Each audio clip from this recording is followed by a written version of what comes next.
CBSE Composite Skill Lab. Alright, welcome school leaders, principals, and administrator to this explainer. Today, we're unpacking a really massive shift happening right now in the Indian education system. The new CBSE mandate for Composite Skill Labs. We're going to dig into exactly how this fundamentally transforms the way our students learn real-world skills, finally bridging that gap between classroom theory and hands-on capability. Let's be honest. The longest time, vocational training used to be kind of relegated to the dusty basement. Well, not anymore. It is now absolutely front and center. To really grasp the mindset behind this, just listen to this powerful philosophy from Rahul Singh, the chairman of CBSE. He says, a child who can grow a plant, wire a circuit, or render a design as accomplished as one who scores full marks in a written test. That is a huge, decisive shift away from pure rote memorization. It's restoring the dignity of labor, making it crystal clear that practical intelligence is just as crucial as acing a standard written exam. So, here's our roadmap for today.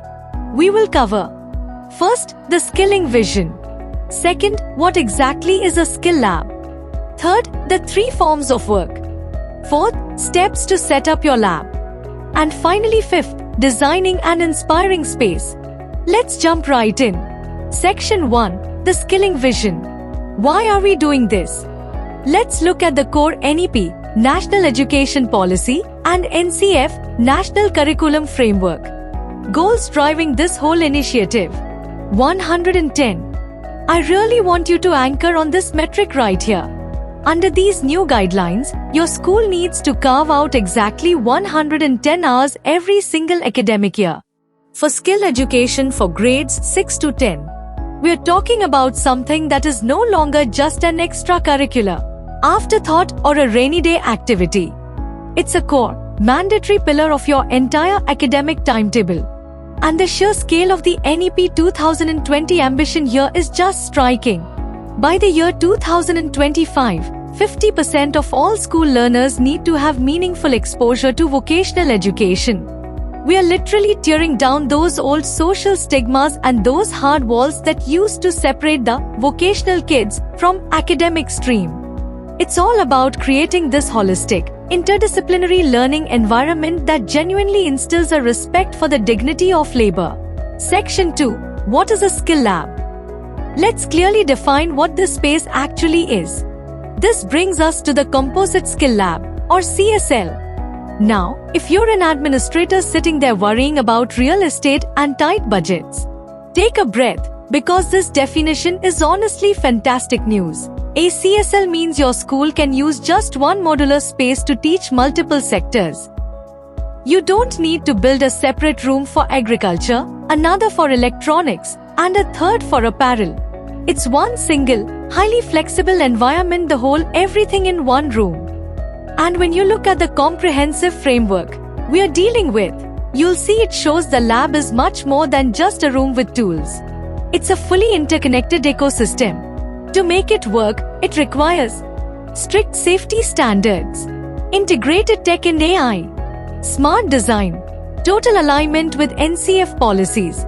It's a complete approach to skill delivery that's really going to change the DNA of how your school operates. Section 3. The 3 forms of work. Let's explore how the NCFSA 2023 framework actually functions in practice. The curriculum relies on what the NCF calls the Rule of 3. It's almost like a balanced diet for skills. To ensure a truly holistic education, your students have to engage with 3 distinct forms of work. Life forms, think agriculture, machines and materials, like carpentry or coding, human services, like healthcare or retail. The mandate says they absolutely need cross-disciplinary exposure across all 3 of these areas. What's really clever here is how this curriculum matures right alongside your students. In the middle stage, grades 6 to 8, the focus is super foundational, 9 total projects, making sure they touch every single form of work. But then, by the secondary stage, grades 9 and 10, it pivots. They focus intensely on 6 specific vocational exposures. This gives them the hands-on depth they need to eventually make. Section 4. Steps to set up your lab. Let's get into the practical side of actually building this thing. Here is your actionable 4-step game plan. Identify skills. First, you need to identify skills that are relevant to your local industries and, of course, your students' actual aspirations. Select room. Next, secure your space. You're looking for a minimum of 600 square feet or to 400 square foot rooms. Plan layout. After that, establish a modular layout. Install tools. Finally, bring in the tools and furniture.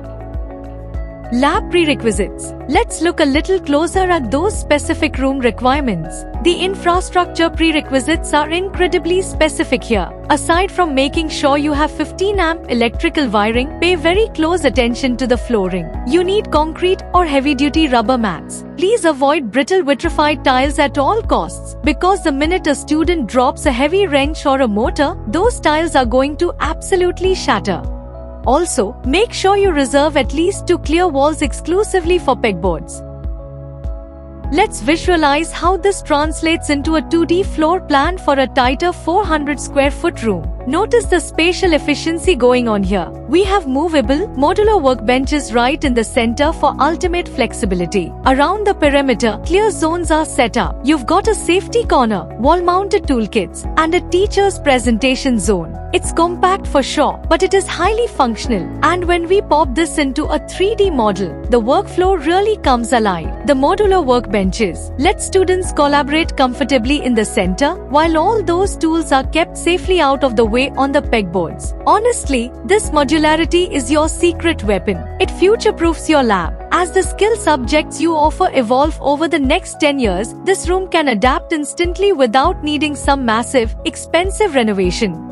Finally, Section 5. Designing an inspiring space. Let's talk about making this lab more than just a functional room. The physical space really needs to have a soul. The CBSE strongly encourages the use of what they call speaking walls. By using vibrant colors and painting big murals like agricultural scenes or engineering themes, you transform a dry, boring compliance room into a dynamic hub of creativity. It just sparks curiosity the second a student walks through that door.